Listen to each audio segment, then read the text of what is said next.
1. You'll hear two friends planning an event. First, you have some time to look at questions 1 to 6.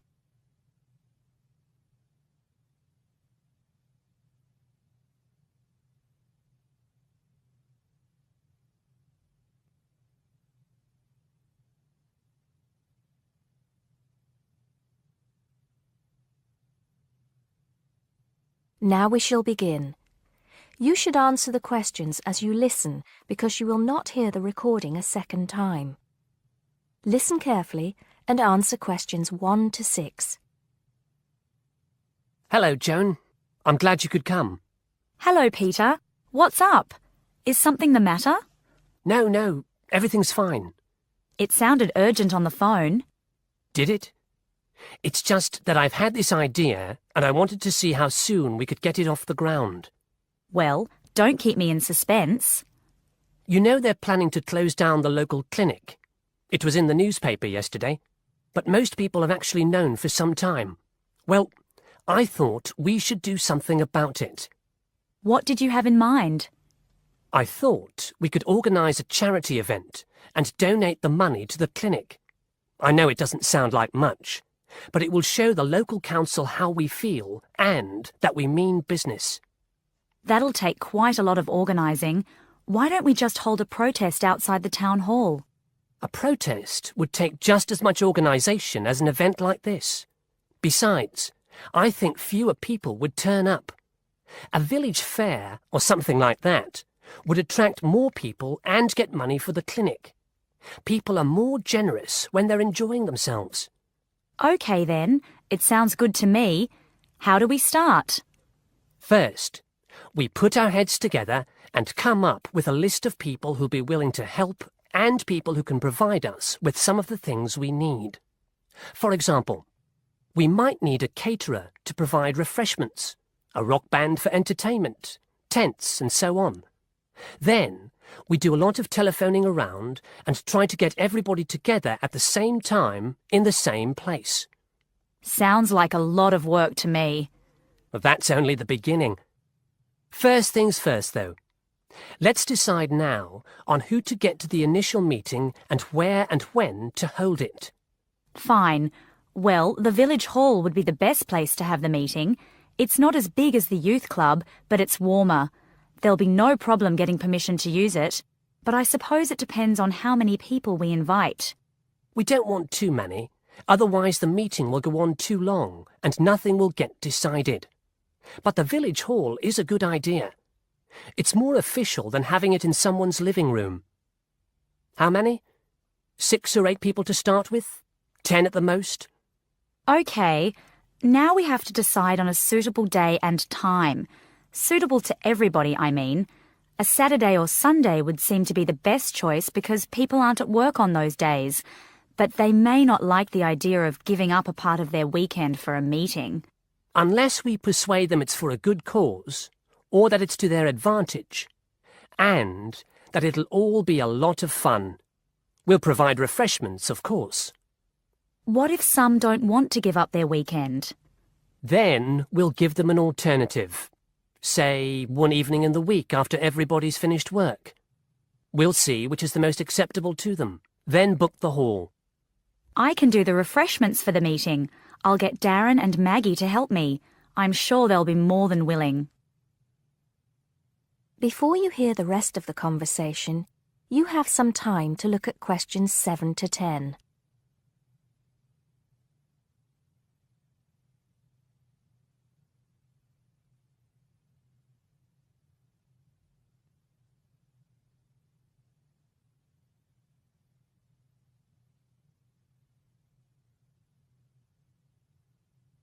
Now listen and answer questions 7 to 10.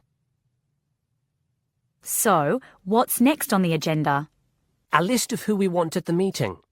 Yes, of course. Obviously, we want someone from the clinic. I think Dr. Perkins would be best. He can tell us exactly what the financial situation is there. You know, how much money it takes to keep the place running, and how important it is for the community to have the clinic. The vicar too. He can rally lots of support. And Mr. Sims, our Member of Parliament. He is very busy, but I think I can persuade him to come, or get his wife to persuade him to come. I see her quite a lot socially. That's great.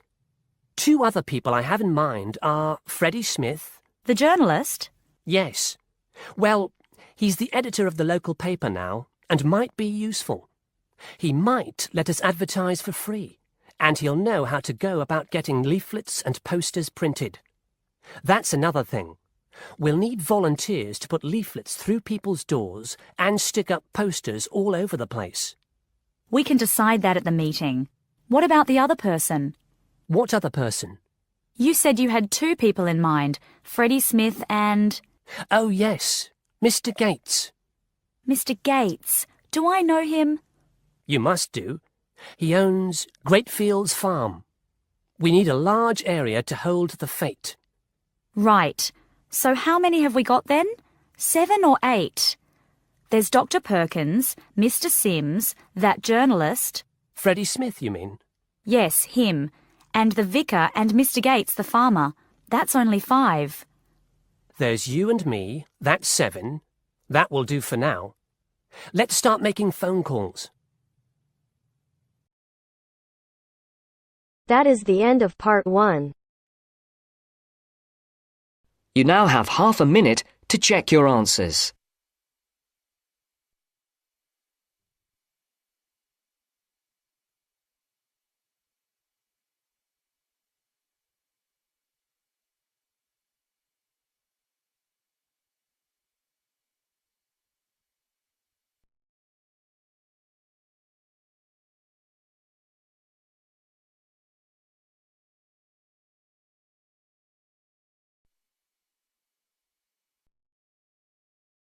Now turns to part 2.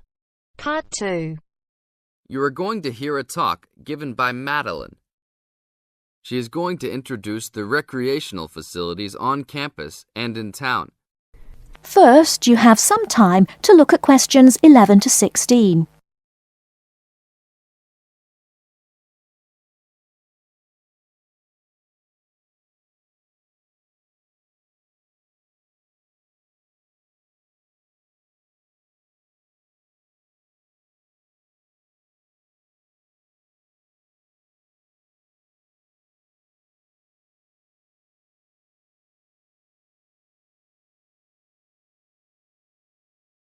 Now, listen carefully and answer questions 11 to 16. Well, good morning, everybody. My name's Madeline Stewart, and I'm here to tell you about the recreational facilities available on campus, and also to tell you something about what the town has to offer. You may already know that your Students' Union membership also includes membership of the Sports Union, which provides a range of sporting and recreational facilities on campus, much the same as those in most British universities. The Sports Union has football, tennis, and cricket teams in local competitions. And really, most sports are catered for in some way on campus, even if they're just social matches. In the building itself, there are fitness classes and a full gym, including weights. The Sports Union can also provide cheap tickets to some major sporting events. And to keep you up to date with everything available, there's a weekly newsletter distributed around the campus. You should check this to find out the names and phone numbers of the contact people for each sport or activity you're interested in. Yes, did you have a question?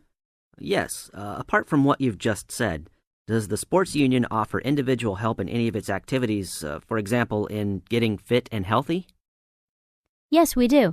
The Sports Union has a fitness assessment clinic every Friday, staffed by the resident sports trainer, who can provide advice on the best program for you and refer you to various charts. I'm sure you all realize that for any medical assessment or health problem, you should go to the University Medical Service. The sports trainer can also advise you on a suitable training program using the weights. And now on to Ashbury. Before you hear the rest of the talk, you have some time to look at questions 17 to 20.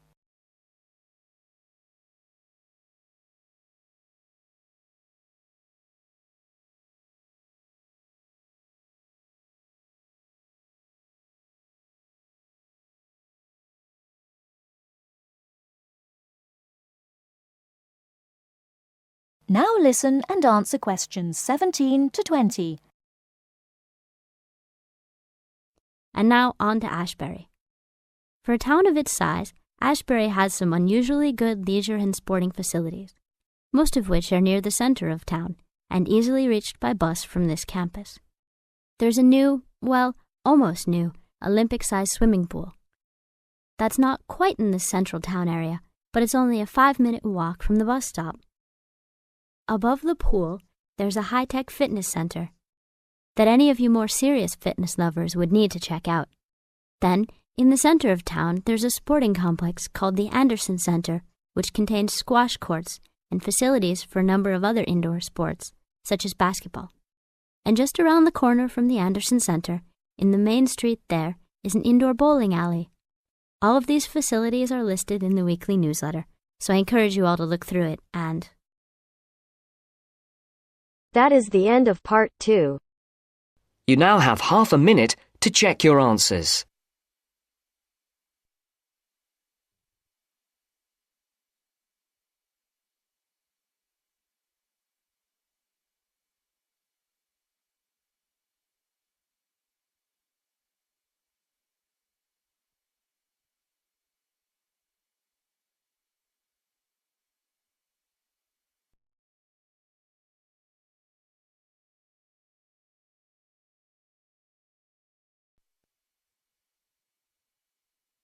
Now turns to part 3. Part 3. You'll hear a lecturer talking to students about America in the 1960s. You have some time to look at questions 21 to 26.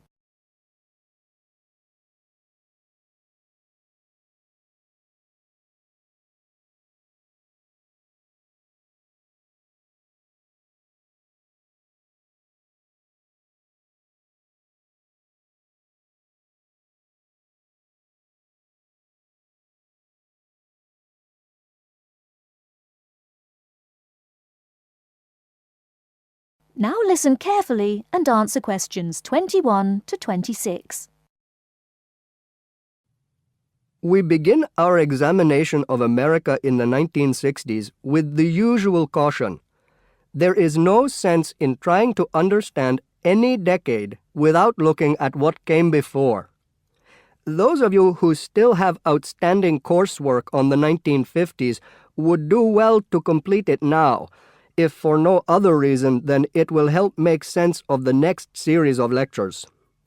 But we must press on, and I'd like to begin my talk about the 60s with a reference to one of those things that came before, the post-war baby boom. With the end of the Second World War in 1945, there began in the USA an era of perceived prosperity and security. In short, people started to feel that the world was a much better and safer place to bring up children. So, at the start of the 60s, all those children born in the baby boom, 70 million in the US alone, were teenagers. As the 60s progressed, and as this large number of people approached adulthood, there was a noticeable shift in the balance of power, and young people began to have a voice in ways that were not considered possible in the more conservative atmosphere of the preceding decade. Things were moving forward at a rapid pace. The literature of the time brought out all the taboos. Everything was covered, such as race in, for example, the book To Kill a Mockingbird. The role of women changed, and equality for women, well, let's just say that once certain books were published, women were no longer going to be satisfied with their roles as devoted wives and mothers. Through literature alone, the whole fabric of society was challenged, and by the end of the 60s, things would never again be as they had pretty much been for the preceding 40 years. It was a decade of protest, civil rights protests, feminism, the rights of minorities, the Vietnam War. All these causes led to peaceful and not-so-peaceful protests on college campuses and elsewhere. People had been given freedom of speech, and they were going to use it. The crime rate rose to 9 times what it was in the 50s, as respect for the old order faded away. But it was also a time of great development. In medicine, the 60s saw the first heart transplant. In technology and the space race, where we saw the first American in orbit and lasers being invented at the start of the decade, and the first man on the moon, and the first primitive internet at the end. Before you hear the rest of the talk, you have some time to look at questions 27 to 30.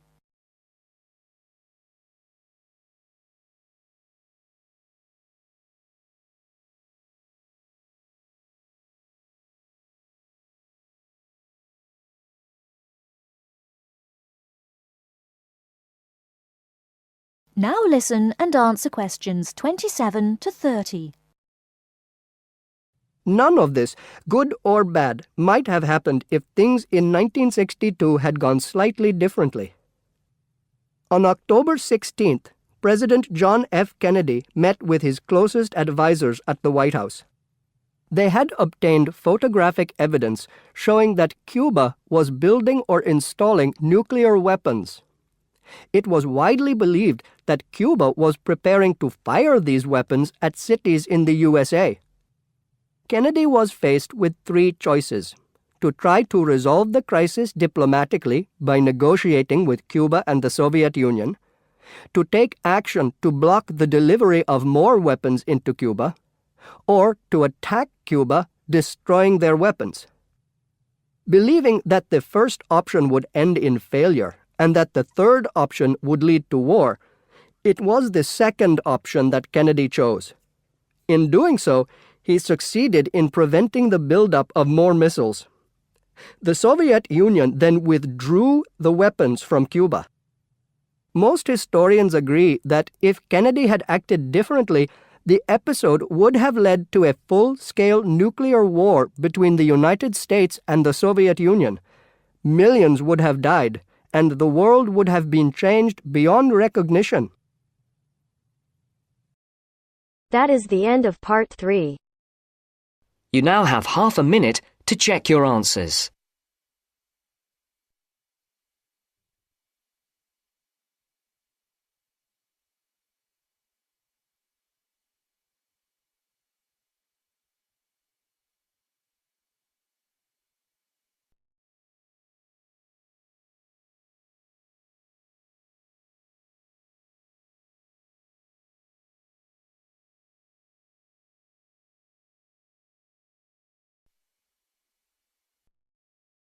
Now turns to part 4. Part 4. You'll hear a program on the city of Brisbane. First, you have some time to look at questions 31 to 40.